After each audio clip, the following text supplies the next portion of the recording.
Okay, welcome back to the garage. It's been a couple weeks. I think I may have mishandled this Wattcycle 100 amp hour 12 volt lithium iron phosphate. I had it stored downstairs with the rest of my batteries, um, messing around with it occasionally. I think I may have left it too long and too close to a couple of the other batteries. I went down there last night and discovered this. It made a baby. This is the Wattcycle 50 amp hour lithium iron phosphate.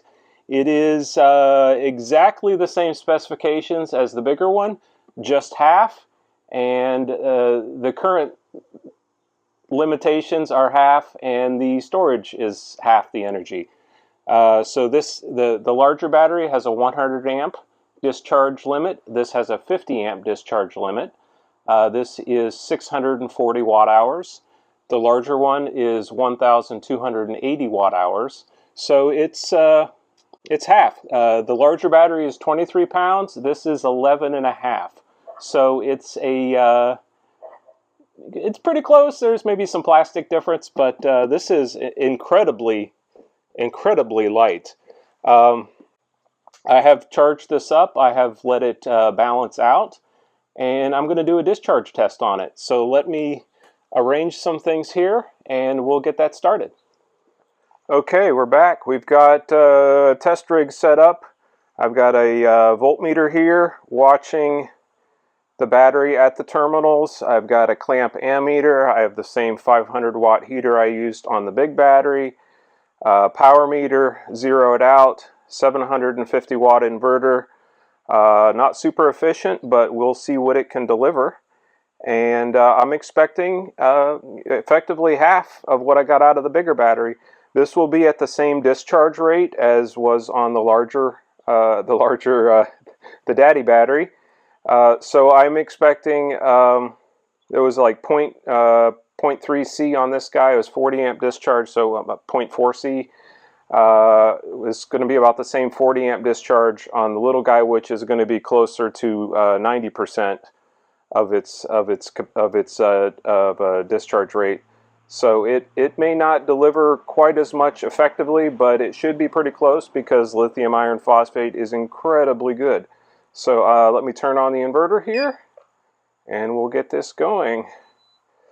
The power meter is booting up.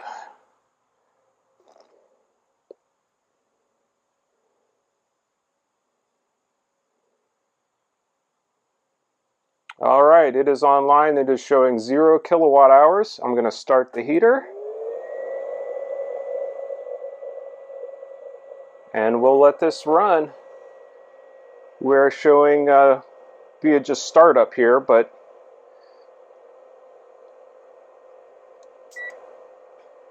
$72 amps. Again, this is a PTC heater, so it pulls a little extra on startup. So the maximum continuous discharge rate on this is 50 amps. I saw 72 there at least for a few seconds. Now we're getting down there. It's 40 amps. Switch back to the low range. 40 amp discharge. Holding 12.8 at the terminals under load. I'm showing 444 watts on the power meter. So we'll let this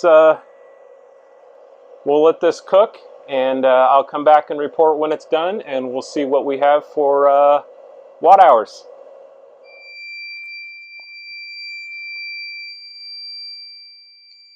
And there we just clicked off.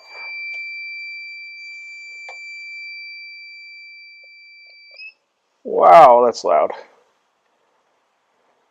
Let's see if we can boot back up the power meter and see what we read. Nope. I will have to plug it into the wall here.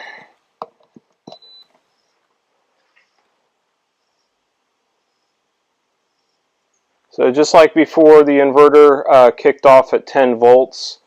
I'm sorry, 10.5 volts. The battery is good for, I believe, 9.5 volts is its low discharge cutout, but either way, it's effectively empty.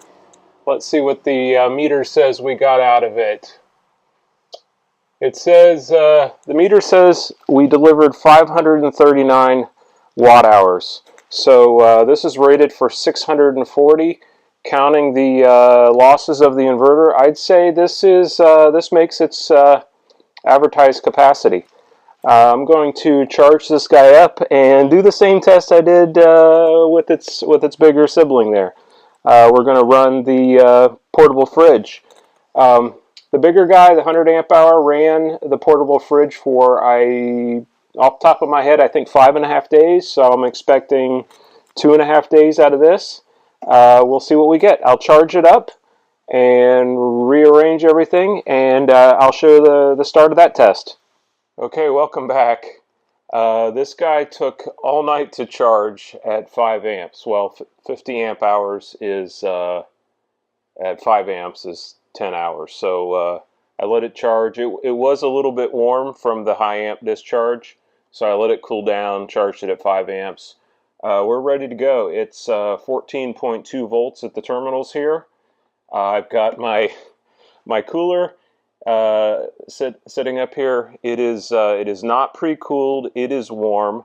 I'm going to do the same thing I did last time. Cold food in a warm cooler, just exactly what you would do if you threw this in the back of your vehicle and went out for a picnic or an extended weekend trip or what have you. But let's also talk about the discharge here. So I discharged this at 40, it was like 40, 42, 44 amps, depending on the state of charge. You know, the voltage goes down, the current goes up. But that's 0.8 C, so very nearly its full continuous rated, and it produced 539 watt hours out of, the sticker on the side says 640. So that's 84% of rated capacity that I got out of this with an inverter that is not super high efficiency. So if you could plausibly say that that inverter had 15% loss, this made exactly its rated capacity. If that inverter had more loss, which it probably does, it's probably more than 15%, then this is an overachiever. So far, it's good. It seems to be just as good as its larger brother there. So warm cooler, cold food. Let's get this started. Same cold food as before, actually. Also, we've got the industry standard, at least in my garage, case of Guinness.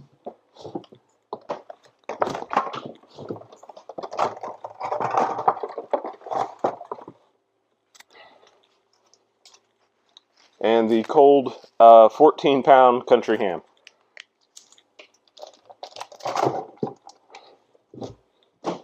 So those are in there. I started out with the breakered disconnect here, or breakered 12-volt socket. I just plugged that in. I heard the cooler beep. We're 14.2 volts. The cooler is indicating 77 degrees with a set point of 35. So it, if you recall from the other video, this has a 2-minute timeout on power on as an anti-short cycling measure. So it'll sit here for a bit, it'll kick on, it'll cool, and I will start a timer and we'll see how long this thing can last. I'm guessing about 2.5 days. I will come back when this is all shut down and we'll see what we have. Okay, welcome back for the conclusion of my cooler test. This 50 amp hour Wattcycle I think did pretty well. I left for work this morning and we were at 46 hours on my timer. And I came home and it had shut down. This time the battery gave out first. We tripped the undervolt protection on it. It wasn't the cooler. Last time the cooler tripped with the bigger brother. So they must actually be pretty close in voltage, so that tells me that I did get the full capacity, or very nearly, out of both. So again, it was 46 hours when I left, maybe 50 hours, maybe 48. I think 48 is probably a good number. My initial guess was 2.5 days based on my testing with the bigger battery. It was also much cooler when I tested the bigger battery. It is 93 degrees in my garage right now, and I think my face is dripping a little bit. This impressed me quite a bit. I like this battery just as much as I like that battery. It's literally half the battery, half the rated discharge, half the capacity. They also say you can put 4 of these in series for 48 volts. You can also put 4 of them in parallel, and you can do both of those at the same time. So that would be a 16-jar battery bank of 10.2 kilowatt hours, just the same as you can with the larger one, but you would get double the energy, so 20.4 kilowatt hours with 16 of those. This is a good battery. I like it, and it is so light. It is 11 pounds. This would be a great pairing with this or another cooler for a day trip, for a weekend trip. If you're going away for a week, take the bigger one. I like these batteries.